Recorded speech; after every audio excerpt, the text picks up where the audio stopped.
Thank you, Mr. Speaker. First, I'd like to thank the Assembly majority staff for their assistance in drafting this bill and in doing the research necessary to draft what I suggest is a very good election integrity bill.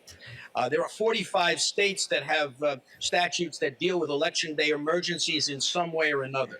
This is improving a statute that we had on the books for a long, long time and needed to be modernized. What the bill does, first of all, is it removes some anti-democratic provisions of our present election law, which would allow a Board of Elections retroactively to cancel an election if they see some kind of a natural disaster and decide that enough people haven't voted, 25% or less. That's an anti-democratic provision, and it could be used in circumstances where the traditional parties are dissatisfied with the election of perhaps a maverick or an independent or somebody who's challenging the parties. That is anti-democratic. That should not remain in New York State statute. It also adds another trigger for the Board of Elections to be able to add additional days of voting.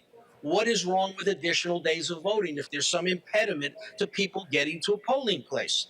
This says that if there is a state of emergency declared, then the Board of Elections could exercise their discretion if they want to, they're not required to, could exercise their discretion to add additional days of voting or to move election day to a later date.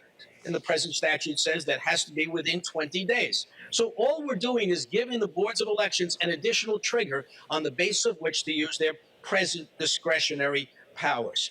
We've added the word state of emergency, and in a way that adds a protection because the boards of elections will probably be looking to the executive to say, should we exercise our powers, declare a state of emergency, let us know that this is a good idea in these circumstances.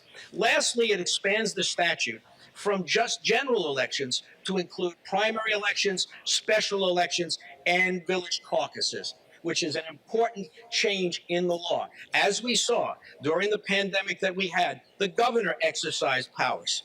There was no statutory authority for the boards of elections to act. We are now giving the boards of elections the power rather than having to rely on some elected official who may, for whatever reason, decide to change dates. So therefore, I urge my colleagues to vote. This is an election integrity bill, and I ask that all of my colleagues support it.